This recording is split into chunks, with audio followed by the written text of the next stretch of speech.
Hi, this is Sensei James Leonelli from Sensei's Weekly Mindset, and I'm here to talk to you about betonline.net. Betonline.net is your number one source for sports betting info, stats, news, and analysis.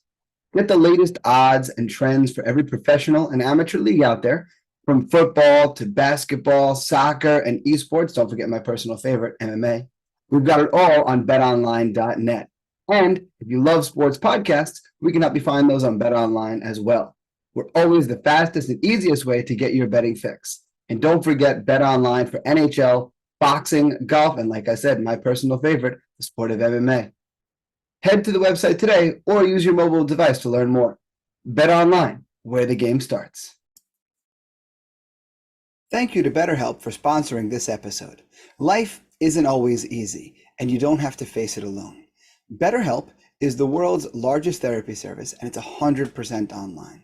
With BetterHelp, you have access to a network of over 25,000 licensed and experienced therapists who can help you with a wide range of needs. To get started, you simply answer a few questions about your needs and preferences in therapy. That way, BetterHelp can match you with the right therapist from their network. Then you talk to your therapist however you feel comfortable, whether it's via text, chat, phone, or video call. You can message your therapist at any time and schedule live sessions when it's most convenient for you. The best part is, if your therapist isn't the right fit for any reason, you can switch to a new therapist at no additional charge. With BetterHelp, you get the same professionalism and quality you expect from in-office therapy, but with a therapist who is custom-picked for you, more scheduling flexibility, and at a more affordable price, all from the comfort at home. To start your journey and to get 10% off of your first month, go to betterhelp.com/sensei. That's better, HELP.com/sensei. BetterHelp, you deserve to be happy. Hi guys, Sensei James Leonelli here to talk to you about another one of our sponsors, LMNT. An electrolyte drink mix. Each one of these little packets gives you exactly what you need to keep you as hydrated as all us athletes like to be. If you're like me, you work out a lot, and when you work out a lot, you also sweat a lot. Now, when we sweat, we don't lose just water, of course. We also sweat out salt. We sweat out electrolytes. So each one of these packets contains 1,000 milligrams of sodium, 200 milligrams of potassium, and 60 milligrams of magnesium, giving you everything that you need in order to maintain optimal hydration and nothing that you don't. So to go online, place an order for your sample pack, and to get yourself a bonus free sample pack, you're going to go to this website right here, elementallabs.refr.cc/James Leonelli. You're going to see this down in the video below, but I'll say it one more time for you. elementallabs.refr.cc/James Leonelli. Again, it's a tasty electrolyte drink mix with everything you need and nothing that you don't.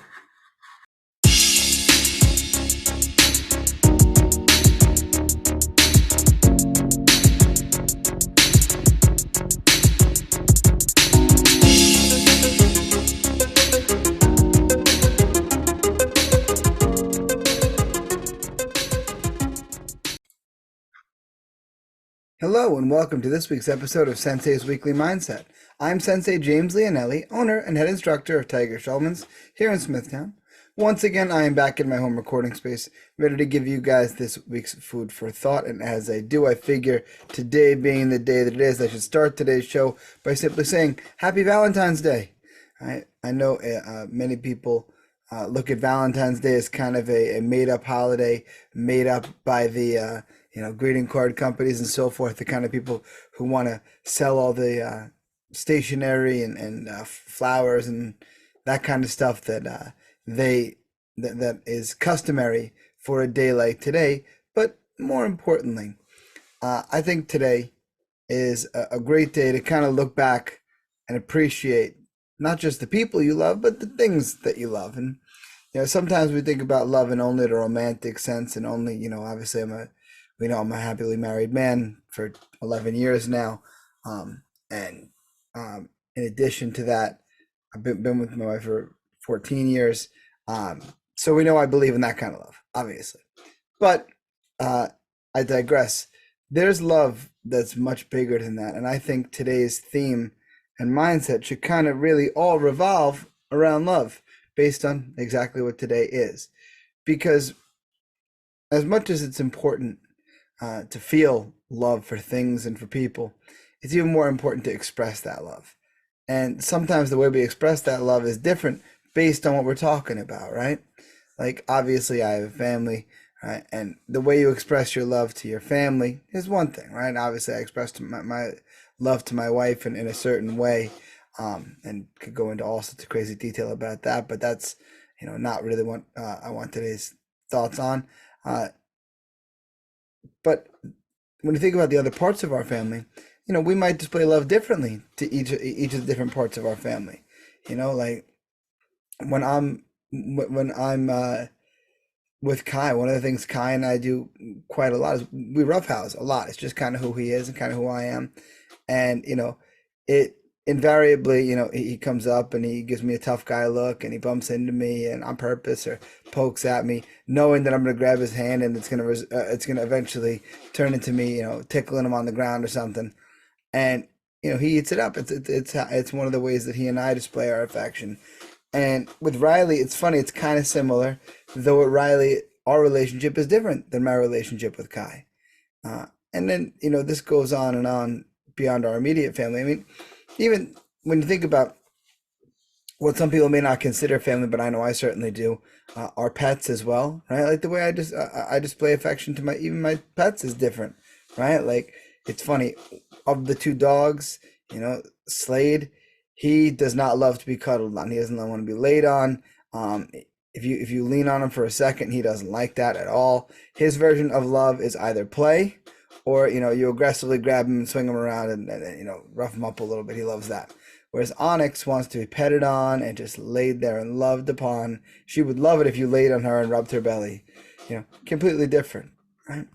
So obviously those are living beings, and those are a certain set of who we show our love to.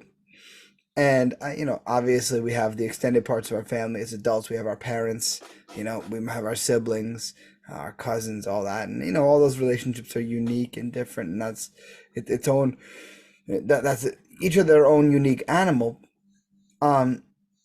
But I think what's important is no matter how your relationship is with those particular people, it's important that you show them that you care. It's important that you show them that you're proud of them, or that you do love them.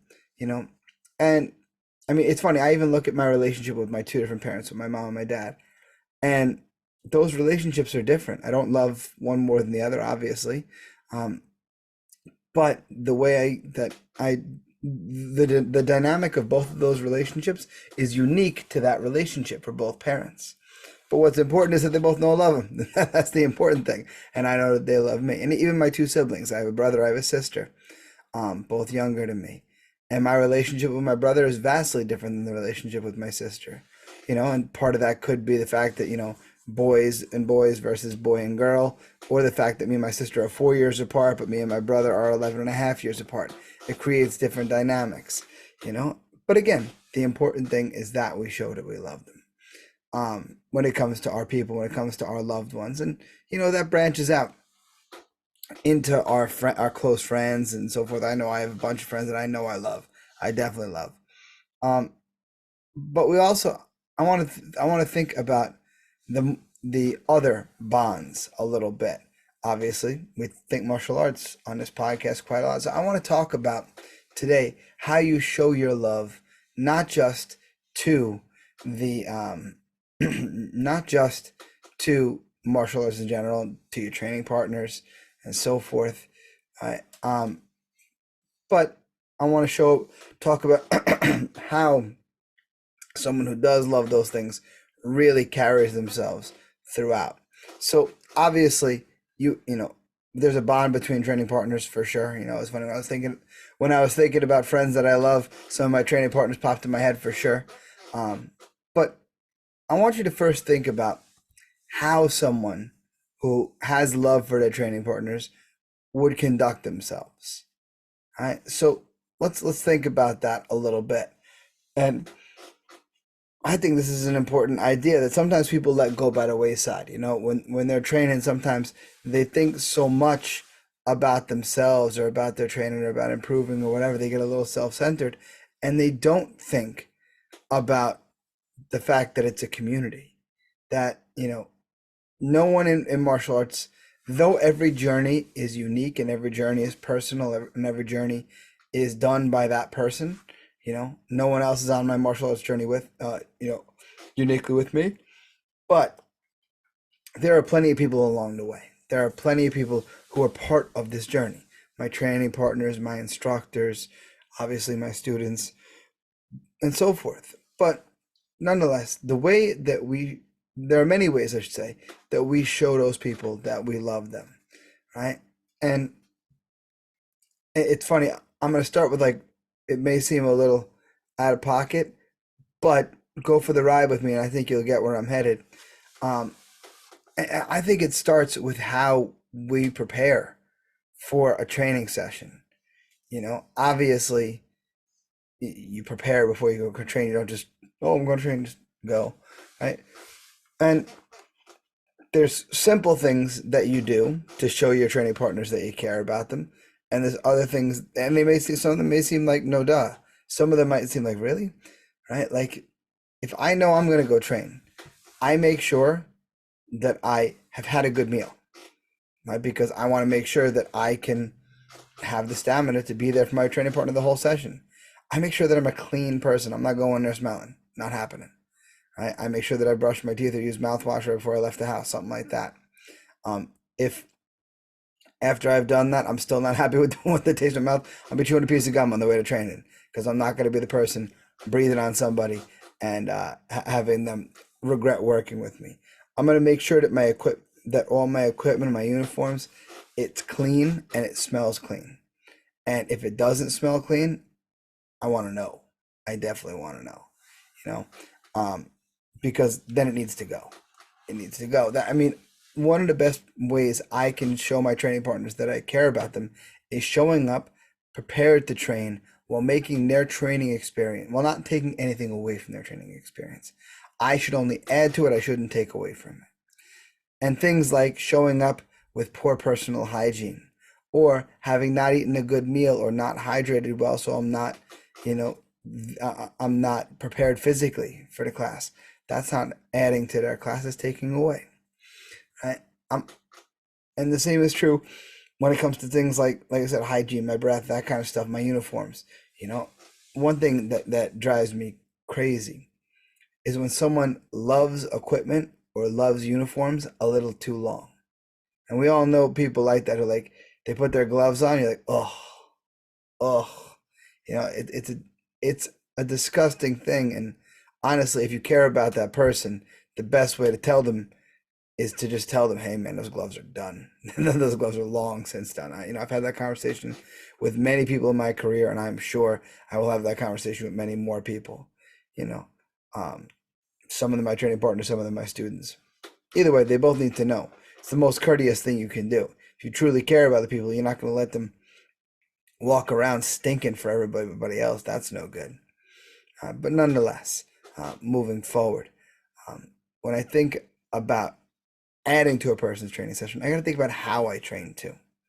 Right? So obviously, if I come in and I'm spacing out, or I'm letting my, I'm doing nothing but chattering the whole time, not that I won't have a little bit of a conversation with somebody, or talk to them about what we're doing, or, if something comes up that, I won't be friendly with them, of course, but not like, sitting there talking instead of putting work in. That's definitely not going to happen, right? I got to make sure that I'm focused in the task at hand, that I'm ready to do whatever it is that we're doing. I got to make sure while I'm training that I train in such a way that I'm adding to that person's experience and not taking away from it.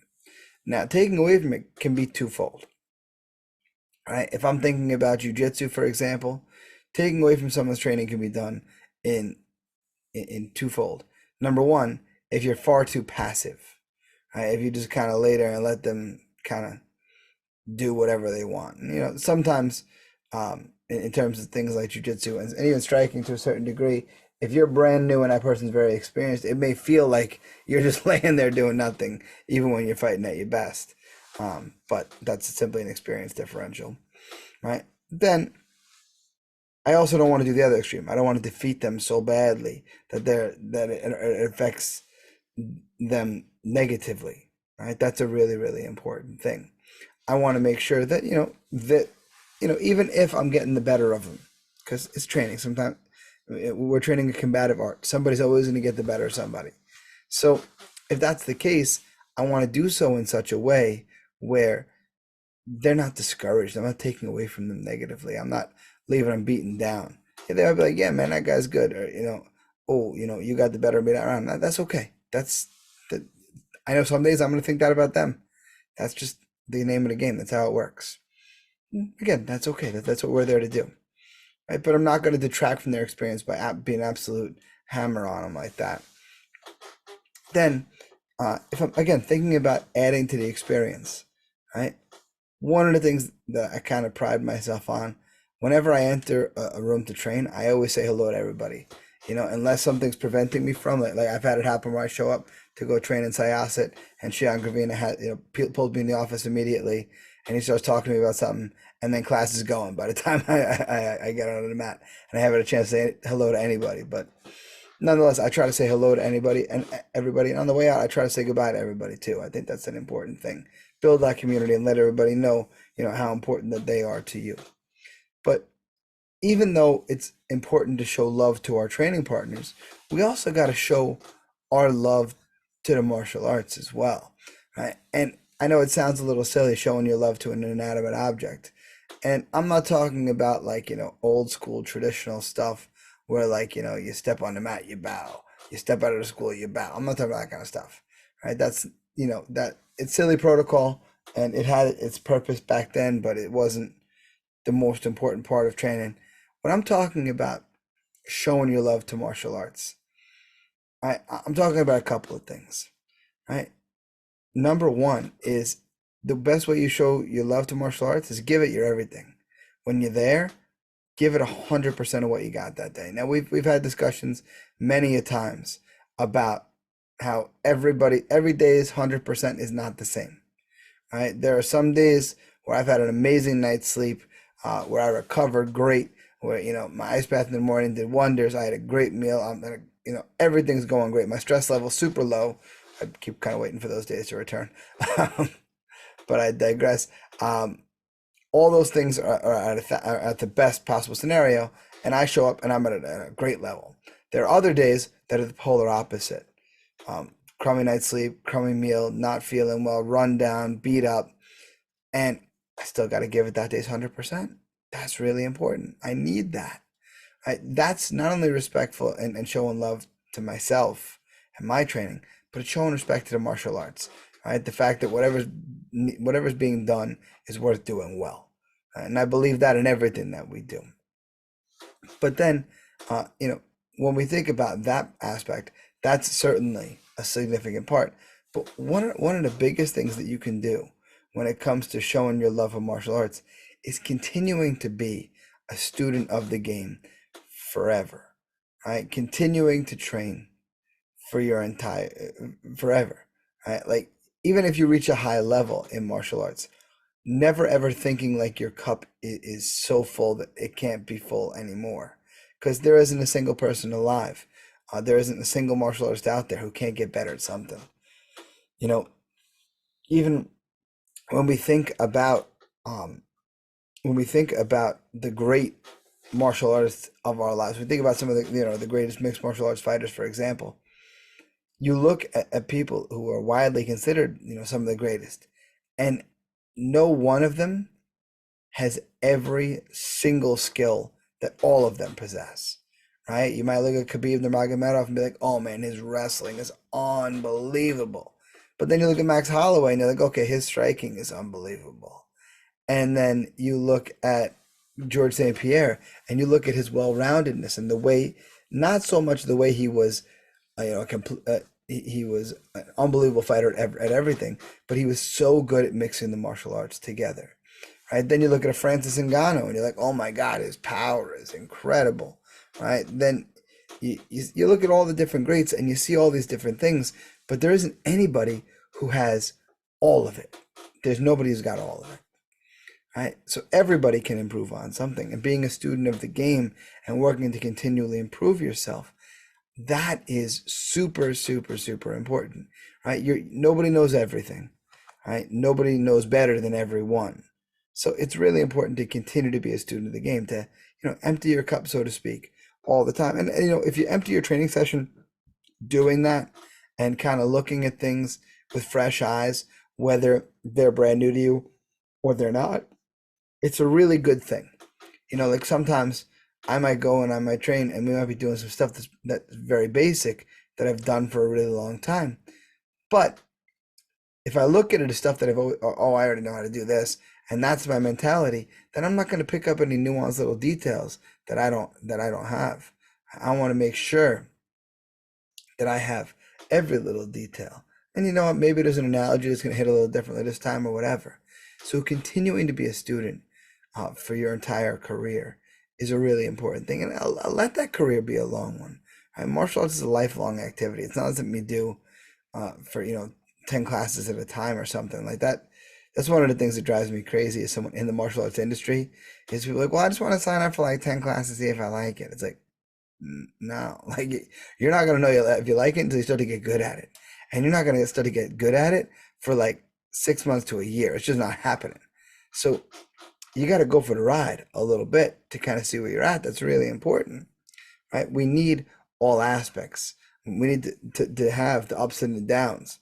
So we need to go for that ride. And it's important that we let ourselves, right? That we're a student that much, and that our cup is empty that entire time. Right? And to me, one of the things that I think shows your greatest love and appreciation for martial arts, and this might be a little self-serving, but whatever, go for the ride with me, is that you share the martial arts. And one way to share the martial arts obviously is teaching, which obviously is the path that I chose. But it's kind of like when you find a good restaurant. If you find a good restaurant in your town or whatever, you tell all your friends about it. You're like, oh man, the food at this place is so good. And you send a lot of people their way. And you know what? Even if not everybody likes that particular restaurant that you like, or maybe people don't live close enough, to that particular restaurant. Maybe, the type of food you're suggesting is going to open their eyes to a different, place that's by them. Oh man, this is food like that, and it's really good too. Right? The same is true of martial arts. Someone who really loves martial arts, it's infectious. Right? Everybody around them knows that martial arts is a part of who they are, and they influence other people to find their way to martial arts. And that doesn't mean that they find their way to like, oh, I've got to, fill the school that I'm in with everybody. Yeah, that'd be nice to your instructor to refer people for sure. But that's not the only part. Right? Letting the good parts about martial arts shine to people, that's a really important thing. Not everybody's going to train, even though I think everybody should. Not everybody's going to. But what's important is that when something affects us to the positive, we've got to do the thing that's very atypical. It's funny, they always say when someone has a bad experience, they tell 100 people. When they had a good experience, they tell 10 people. And we got to try to work to flip that, like just as human beings in general. We should tell people about the good things that are going on in our life. So if you're someone who has love for martial arts, spread the good, right? Talk to people about how good it is for them. Not everybody's going to train where you train, and that's okay. The best compliment to your instructor would be to bring the person to them. But if that's not a feasibility for them, like I have plenty of friends who live far away, and oh, I got to get my kid involved in something, and they might send me some schools around them, and I'll take a look at them and lend them my experience and say, hey, these are the things to look for. Go to try here, go to try there, and look for this. And that's my way to even further spread the love of martial arts. I have friends of mine who live in different states where there are no Tiger Showman schools, so I can't send them to one, but I could try to help them find one that is good and that I think will be very important I think it's very important for everybody to learn, but a great place for them or their kid to learn. So that's kind of my thought for today is, make sure that you're acting in a way, you're behaving in a way that shows your love to all the people in your life, whether it's your family who you have that type of love for, or when it comes to your martial arts training, your training partners, the martial arts themselves. Make sure that they're getting your love too, and make sure you're acting like someone who loves those martial arts for sure. So that's all I have for you guys today. I hope you guys are having a happy Valentine's Day. I hope you're showing love to the people who deserve it in your circle. But as always, you can reach me via email, senseileonelli@gmail.com. You can find me on Twitter and Instagram. I'm at sensei_Leonelli. On Facebook, I'm Sensei James Leonelli. My school can be found online at tsmasmithtown.com. You can find us on Facebook at facebook.com/TigerSchulman-Smithtown. You can find us on Twitter and Instagram at tsmma_Smithtown. Find out more about the Tiger Schulman's organization as a whole at tsk.com. Find the podcast on Instagram at Sensei's Weekly Mindset. You can find everywhere that I'm on the internet at my linktree, linktr.ee/Sensei Leonelli. From there, you can find all sorts of stuff, including, but not limited to, Tiger Schulman's Flex Fights, which is coming up very, very soon. Make sure you guys tune in. Not only will we have our normal pay-per-view, we'll also be streamed live on Fubo and Swerve Sports, so check those out for sure. You can also find all the information on our sponsors in my Linktree. Sponsorship opportunities are still available, so make sure that you guys reach out to me as always. Other than that, my friends, please make sure you leave a rate and review. It just helps. Make sure you guys subscribe, get your new episodes every Wednesday. But most importantly, guys, the greatest compliment you can give me, share the podcast. When I see you guys sharing it in your social media, I appreciate it very, very much. It's the only form of advertising I have. Thank you guys very much for listening. And until next week, my friends, invest in yourselves. I'll see you guys on the mat.